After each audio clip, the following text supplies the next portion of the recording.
भारतीय रियासत हिमाचल प्रदेश में भारतीय फौजी बस पर हमला और हलाकतें। मोदी सरकार ने हकायक छुपा दिए।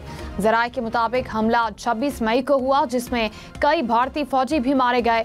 मोदी सरकार ने गोदी मीडिया को फौजी हलाकतों की खबर नशर करने से रोक दिया। टाइम्स ऑफ इंडिया ने मोदी के हुक्म पर वेबसाइट पर नशर होने वाली खबर भी हटा दी। वज़ीर-ए-आज़म शहबाज शरीफ आज़रबाईजान का दौरा मुकम्मल करके ताजिकिस्तान रवाना। आज़रबाईजान के नायब वज़ीर ख़ारजा ने वज़ीर-ए-आज़म को रुखसत किया। वज़ीर-ए-आज़म ने कहा, आज़रबाईजान के साथ तिजारत, सरमायाकारी समेत दीगर अमूर पर बातचीत हुई। आज़रबाईजान के सदर ने पाकिस्तान में $2 अरब सरमायाकारी का वादा दोहराया। हम आज़रबाईजान की पाकिस्तान में सरमायाकारी के लिए तैयार हैं। भारतीय रियासती दहशतगर्दी के मजीद शवाहिद मंजर आम पर आ गए। आज़ाद कश्मीर में पुलिस की बड़ी कार्रवाई। रियासत को मतलूब दहशतगर्द समेत 4 दहशतगर्द हलाक। पुलिस घेराव में मतलूब दहशतगर्द ने बारूदी जैकेट से खुद को उड़ाया। खुदकुश हमले में 2 पुलिस एहलकार मौके पर शहीद। दहशतगर्द पुलिस एहलकारों की शहादत के केसेस में मुलव्वस थे। अवामी उमंगों और जमहूरियत के लिए ही सही, मगर क्या जज आइन रीराइट कर सकते हैं? जस्टिस मोहम्मद अली मजहर का मखसूस नशिस्तों के केस में इस्तफसार। कहा, क्या जज आइनी स्कोप से बाहर जाकर फैसला दे सकते हैं? वकील फैसल सिद्दीकी ने कहा, यहाँ कोई आइन रीराइट नहीं किया गया। जस्टिस मुसरत हिलाली ने कहा, आइन रीराइट किया गया। 3 दिन की मुद्दत को बढ़ाकर 15 दिन किया गया। जस्टिस जमाल मंदोखेल ने कहा, क्या उम्मीदवारों का अपनी मर्जी से फैसला करना जमहूरियत नहीं? किसी को जबरदस्ती दूसरी जमात में शमूलियत के लिए मजबूर तो नहीं किया जा सकता। जो आज़ाद उम्मीदवार किसी और पार्लिमानी जमात में जाना चाहें जा सकते हैं। मखसूस नशिस्तों के फैसले के खिलाफ नजरसानी दरखास्त पर समाअत 16 जून तक मुलतवी।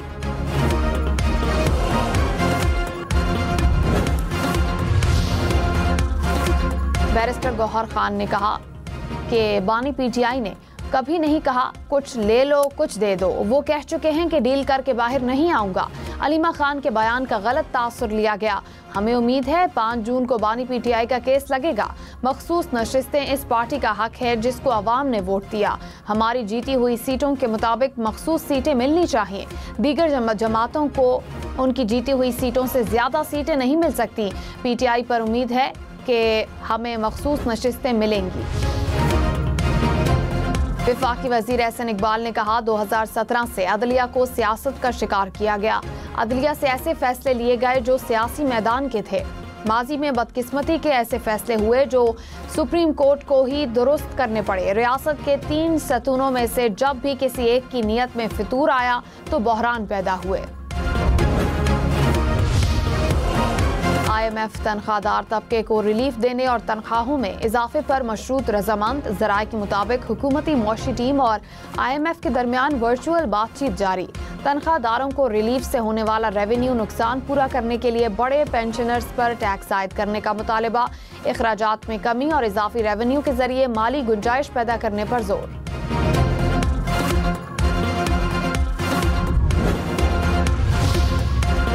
बिजली की कीमत में इजाफा होगा या बरकरार रहेगा? डिस्कोस की दरखास्त पर नेपरा में समाअत मुकम्मल। अप्रैल के माहाना फ्यूल चार्जेस एडजस्टमेंट की मद में ₹1.26 फी यूनिट इजाफे की दरखास्त की गई। फैसला जांच पड़ताल के बाद जारी होगा। हुकूमत का के इलेक्ट्रिक टैरिफ पर नेपरा में नजरसानी दरखास्त दायर करने का ऐलान। विफाकी वजीर अवैस लगारी ने कहा, डिस्कोस में रेगुलेटरी कवानीन नाफिज कराने चाहिए। हम नेपरा में जाएंगे ताकि सारिफ के लिए मुनासिब कीमत ले सके।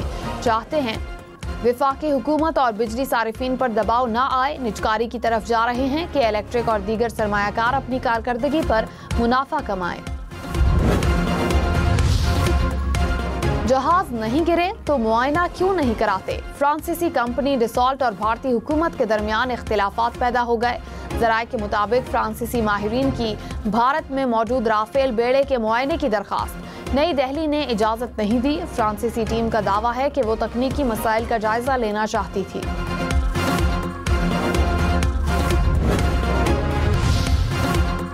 सदर मुमलिकत आसिफ अली जरदारी से पीपल्स पार्टी जनूबी पंजाब के वफ्द की मुलाकात। जनूबी पंजाब को दरपेश देरीना मसाइल और दीगर अमूर पर तफसीली तबादला ख्याल।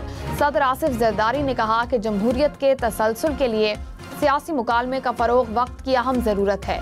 अवामी मसाइल के देर पा हल के लिए तमाम तबकात के साथ मुशावरत से आगे बढ़ना होगा। वकील सुन्नी इत्तेहाद काउंसिल ने मखसूस नशिस्तें PTI को देने की हिमायत कर दी। वकील फैसल सिद्दीकी ने कहा, हमें कोई मसला नहीं, नशिस्तें PTI को मिलें या हमें, एक ही बात है। जस्टिस जमाल मंदोखेल ने कहा, आपकी फिल्म तो फिर फ्लॉप हो जाएगी। वकील फैसल सिद्दीकी ने जवाब दिया कि फिल्म आपकी मर्जी से फ्लॉप होनी है, आपका फैसला कबूल होगा। जस्टिस मुसरत हिलाली ने कहा, आपको नहीं पता था कि इस जमात में नहीं जाना चाहिए जिसका खुद कोई उम्मीदवार ना हो। जस्टिस मोहम्मद अली मजहर ने कहा, आप सिर्फ इलेक्शन कमीशन को जिम्मेदार ना ठहराएं, कुछ अपने जिम्मे भी लें।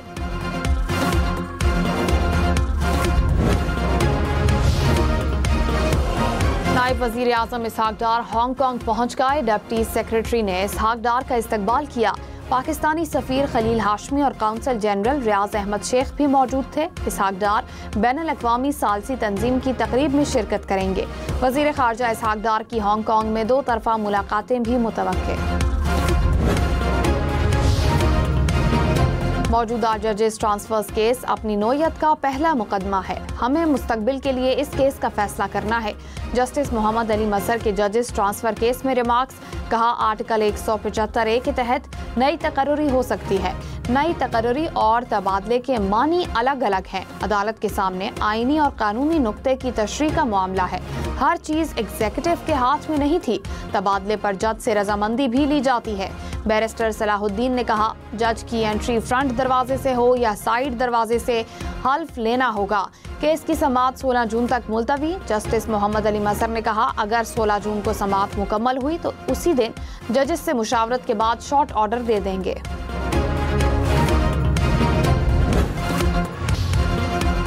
पेशावर में थाना तहकाल की हुदूद में गाड़ी पर फायरिंग, 3 अफराद जाँ बहक। पुलिस के मुताबिक फायरिंग का वाकया पुरानी दुश्मनी के बायस पेश आया। वाकये की मजीद तफ्तीश जारी। पशीन में देरीना दुश्मनी पर 2 ग्रुप्स में तसादुम, फायरिंग से 3 अफराद जाँ बहक। कुर्बानी की खालें जमा करने के लिए कमिश्नर डिप्टी कमिश्नर का इजाजतनामा जरूरी करार। महकमा दाखिला सिंध कवायदो जवाबित जारी कर दिए। खालें जमा करने के लिए कैंप या बैनर लगाने पर पाबंदी होगी। पार्टी परचम लगाकर और लाउड स्पीकर से खालें जमा करने की इजाजत नहीं होगी। कमिश्नर डिप्टी कमिश्नर को इज्तिमाई कुर्बानी की इजाजत देने का इख्तियार होगा।